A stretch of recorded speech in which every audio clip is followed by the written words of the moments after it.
Get you some sultrylim.com. If you wanna get it tonight, get you some sultrylim.com. Make your body feel right.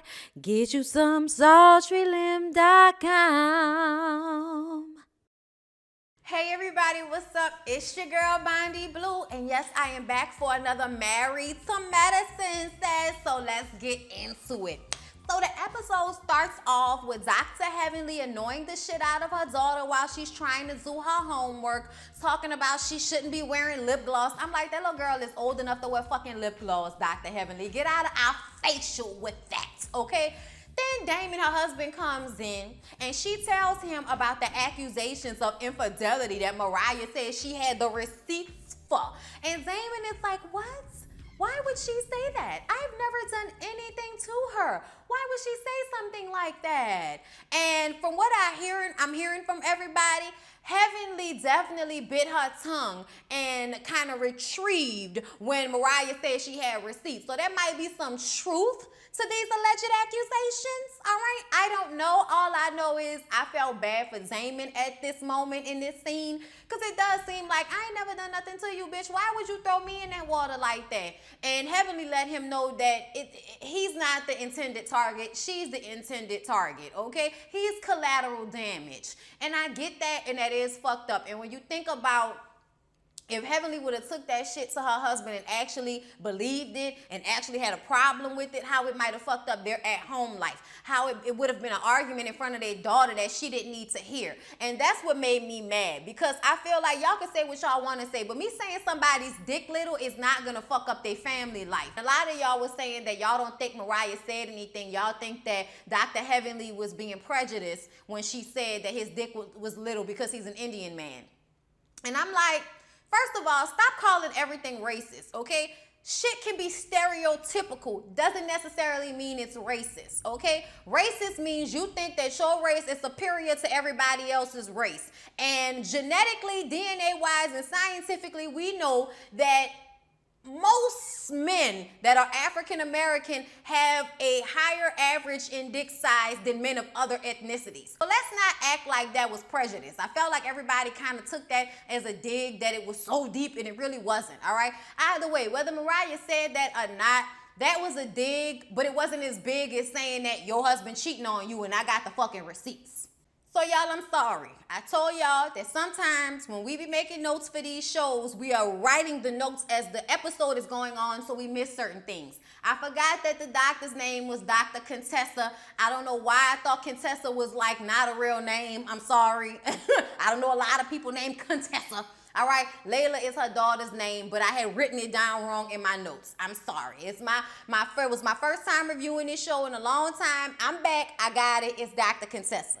So Dr. Contessa is in her kitchen, and she's once again talking about how she will never not work again. She's working part-time. Her husband comes in. They're talking. The children are eating. Her daughter gets up, has food in her mouth, is chewing and running, and then starts to choke. And y'all, we didn't even know what the fuck was going on. She was in the middle of a sentence and then so she picked her daughter up, put her hand down her, in her throat and hit her on the back and got that shit out real fast. I was like, oh, Lord, the baby was choking. Thank God. Y'all, mamas be like that. Mamas be like that. I have watched my mama suck snot out of my nephew's nose because he couldn't breathe, okay? He was a baby. And they don't have, control to blow their nose and all of that. And that little dropper thing that people use, it wasn't doing the trick. She sucked snot out of that fucking little boy's nose with her mouth. That is a real mama, okay? And that's what I thought of when I saw Dr. Contessa trying to make sure her baby was okay. Lord, okay? And they just went on with the rest of their evening like it wasn't a problem, okay? Y'all, whew, Jesus, that had my nerves bad. Either way, they have a conversation about Dr. Contessa's father, all right? He has Crohn's disease, and she's worried about him. He's had constant health issues for as long as she and Dr. Scott have been married, apparently. And it's because throughout his life, he had a drug problem. Growing up, she always knew around payday that they may not see their daddy for a couple of days or so because he'd go on benders and then he'd come back home. But her mom would always tell her, your daddy is sick, it's not your fault. And that made her understand, even if she didn't always feel that way, it made her understand that her daddy has an issue. So she's always been, kind of prepared for what might happen with her dad. And now he's sickly because of all his years of drug use. And that happens. And she's worried about him. He's supposed to be coming in town. And it's just a stressful thing for her to have to worry about her dad. And she wants him to spend more time with his grandchildren. He hasn't really been in her life like that because of the drug use. So now that the drug use is over, she wants him to make up for that with her child. So he's supposed to be coming in town. So Quad goes to lunch with Rashawn and Selena Johnson from the Sister Circle. And once again, we have to have this juxtaposition drawn in between the relationship that Quad has with the ladies of Married to Medicine versus the ladies of Sister Circle. And she says that they have been way more supportive and that she doesn't feel the support coming from the other ladies. She says there's been like a call or a text here or there, but nothing that made her feel like they were actually in her corner. And she expresses that to Selena and Rashawn, and they want her to know that they are supportive and that they do love her and that the bond that they've created in such a short period of time is the real. All right. And she starts to talk about her marriage because she doesn't know what she's going to do. She doesn't know how she's going to handle her marriage with Gregory now that all of these cheating allegations have come out. Like, we saw last episode, there are basically two ships passing in the night at that house. And it's just awkward and uncomfortable. And I don't understand why Quiet doesn't know what she wants to do. I really don't. I don't feel like there is any real love in their marriage. It doesn't seem that way. It didn't seem that way before this happened. It seemed like his 50-something-year-old ass wanted her 30-something-year-old ass. She's 20-some-odd years younger than him. And I think he wanted a young, beautiful wife, and he got that. And maybe he thought she would be complacent with the life as his wife and doing all of the things that a housewife does. But she has her own dreams and aspirations. And we saw that as an issue for them throughout their relationship. He wanted kids. She just wants her dogs. So I just feel like there's a level of misunderstanding. And obviously they didn't have any real conversations before they got married, because I don't understand how y'all could want two totally different lives and y'all didn't know that until now. And the reason why I'm confused about her not knowing what she wants to do is because I feel like you don't really want him. You want a different life. He's cheated on you. He wants a different type of life than you want. What else is there to discuss? Y'all just need to go ahead, get the divorce, split y'all shit up. Hope y'all got a prenup so it won't be nasty, but it probably will.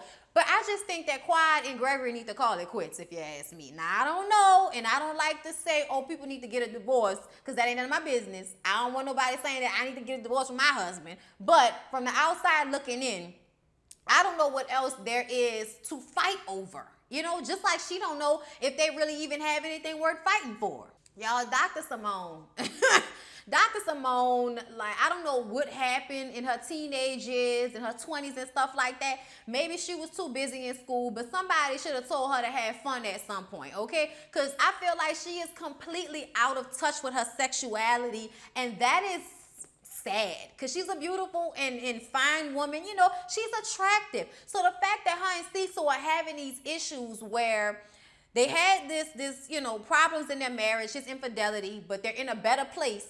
And now all Cecil wants is to consummate the better place. And she can't seem to get the moisture flowing for that. She says that she wants him to desire her more. So she gets a picture taken of her in some lingerie. And I was like, bitch, you look covered up. I couldn't even tell that it was lingerie from looking at it. I was like, bitch, are you in a judge's uniform? She looked like she was in a robe. I didn't know what was going on in that picture, but it definitely didn't look like lingerie. He did think it was sexy, but he thought that it would be better if she would have worn that in person and it would have ended in sex than for her to take the picture and want to put it on the side of the fucking television. That's what she wanted to do.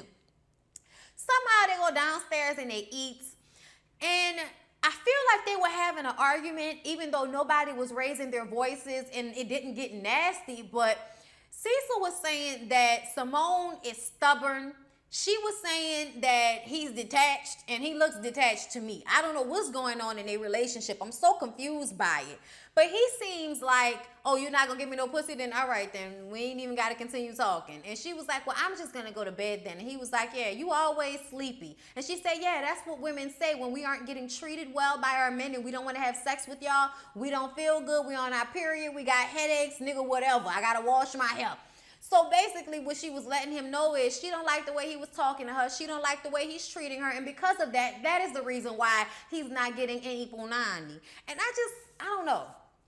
I don't know. I don't know what it will take. Because I personally feel like sex shouldn't be this hard. You know what I'm saying? You get horny, you in love with somebody, you want to fuck them. Like that's as simple as it gets. So all of this, I want him to desire me. Obviously, he already does. Bitch, just stand in front of him with no clothes on and say, eat the box. Okay? Eat the booty like groceries. Whatever. I don't understand why they are making this seem so hard. Like, just fuck. Just fuck.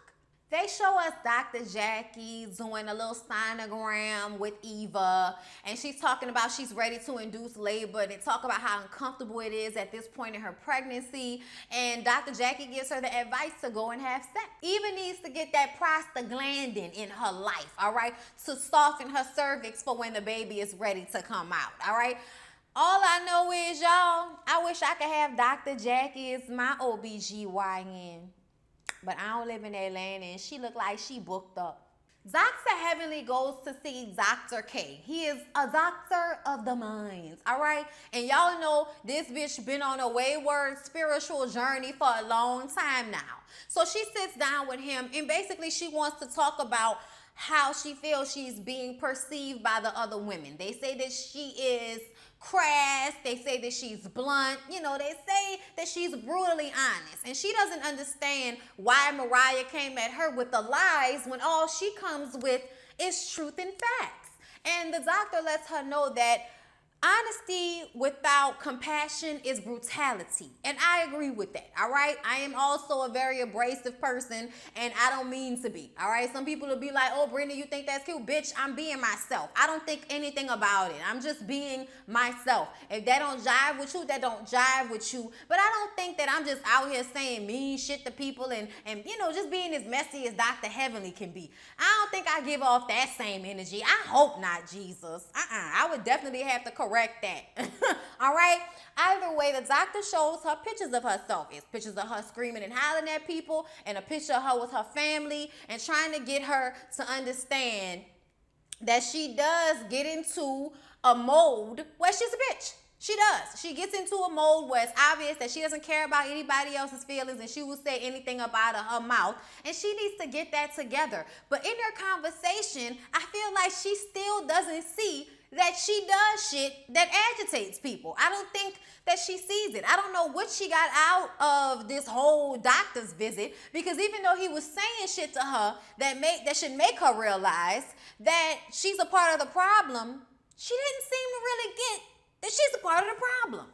Y'all, I don't know if there's any help for Dr. Heavenly. I think that Dr. Heavenly is one of those people that pretends to get help, but really does think she knows better, and therefore can't really accept the help. You know what I'm saying? So Toya is throwing a party, and she wants everybody to come dressed in their nurses' uniforms or their doctor scrubs. She wants them to come in their doctor swag, all right? And she invites everybody to the party, and Eugene, her husband, thinks it's her party, but really it's a surprise party for him because his birthday is that week, but he didn't know that the party was for him. I was so confused about this whole party situation. But when they get there, Dr. Eugene is like, surprise? Who is it? Like, he didn't seem to understand that the surprise was for him. All right, it's not a surprise if you know we coming to the party. So when they said surprise, he was just standing there like, what? Y'all, it was badly orchestrated, to say the least. The party was nice, but the surprise factor was badly orchestrated, because I feel like Toya made what she was trying to make about Eugene about her. That party wasn't for Eugene. That party was for her. Because if it was for Eugene, I feel like it would have been more a surprise to him, instead of him thinking, oh, we about to go to another party for my wife, and I'm just about to be there on her side and all. You know, it seemed weird to me. However, as we get into the party, we realize that some people aren't present. Dr. Contessa isn't there, but her husband, Dr. Scott, comes. He says that she had been waiting all day at the airport for her father to get in, and he didn't get in until late, and then he wasn't feeling well, and she didn't want to leave her children with him because he wasn't feeling well. She didn't just want to leave him there by himself with the kids, I guess. So, and I'm like, girl, you ain't had nobody else that you could have had watch them kids. You know what I'm saying? Like, was that the plan the whole time to leave your kids at home alone with your daddy? You know what I'm saying? Like, was that the plan the whole time? Oh, okay. However, when Toya finds out, she's kind of upset about it because Dr. Contessa didn't give her a personal phone call to let her know that she wasn't going to be there. But Quad did. Quad called her and told her that she had a prior engagement. She might make it, but she probably wouldn't. And Toya felt some type of way, but she was happy that at least Quad called her and let her know about it. But she still wanted to find some reason to be upset about the fact that Dr. Contessa didn't call her. So, moving on from that, Mariah is there and Zoxa Heavenly is there. And you know they got beef, but they try to be cordial and throw makeshift shade at one another. Zoxa Heavenly walks over to Mariah to speak to her, and she's like, oh, I don't speak to dentists, girl. I'm a doctor. And everybody bust out laughing. I'm like, y'all some shady hoes, okay? Y'all some shady hoes, because that shit wasn't that funny, and y'all laughed way too hard at it. And Dr. Heavenly was just standing there like, oh, okay. And she was like, girl, I'm just playing. How you doing? She was like, oh, I'm all right. Minutes earlier, she had talked about how greasy her weave was and all of that type of shit. And I'm just like, oh, bitch, Mariah, like, why are y'all even doing this? I wouldn't even be speaking. If I was one of them, I wouldn't even be speaking to the other person because it's obvious that any casual conversation is going to be on some fake shit. So why even fake the funk? I'd have just been like, oh, she here, whatever. Like, we don't have to talk to each other. There are enough people in this room. All right?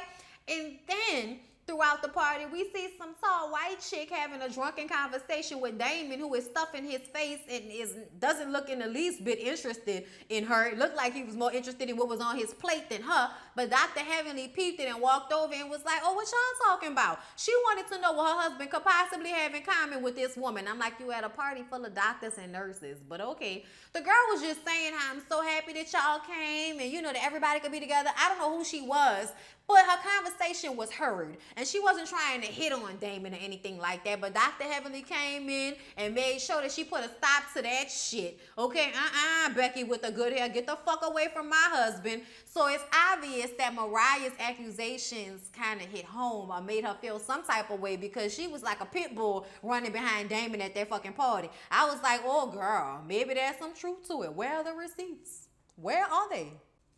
So during that conversation amongst the ladies, we find out that Dr. Simone and Cecil aren't living together. I'm like, they're not living together, but we saw them together on this episode. I'm confused.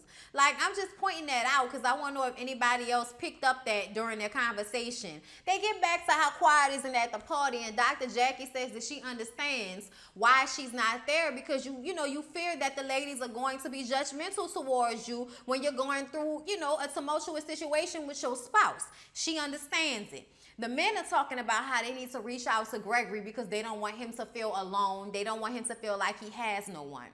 And that's when Toya decides to give her speech to thank everybody for coming out. And it's like, girl, it's not your party. It's your husband's party. Why are you giving a speech? She's just always trying to steal attention in one way or another. And it's really annoying to me, all right? I'm going to just go ahead and say that. That Toya is annoying to me, all right? So she gets up and makes the whole speech about the fact that certain people weren't there, namely Dr. Contessa.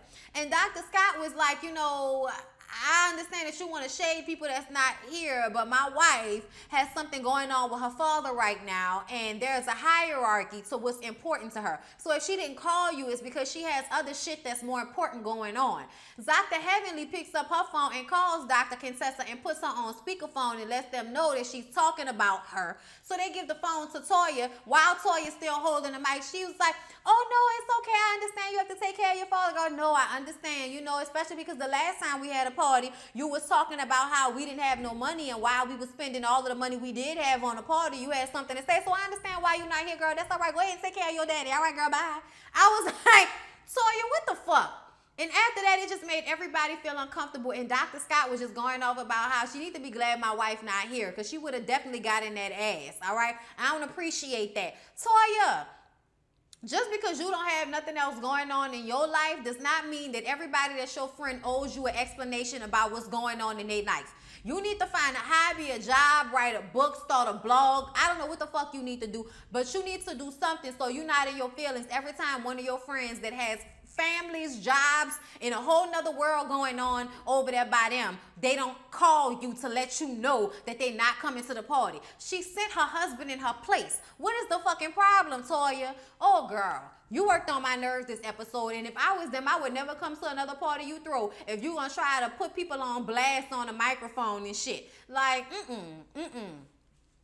Now, remember, I didn't like Toya at the beginning. Don't like her now. Anyway, y'all, that was Married to Medicine. I hope y'all enjoyed the review. Please don't forget to like, comment, and subscribe to my channel if you have not. I just want to remind everybody that I'm doing a giveaway with sultrylimbs.com. Everything you need to know will be down below in the description box. I'll see y'all in the next one.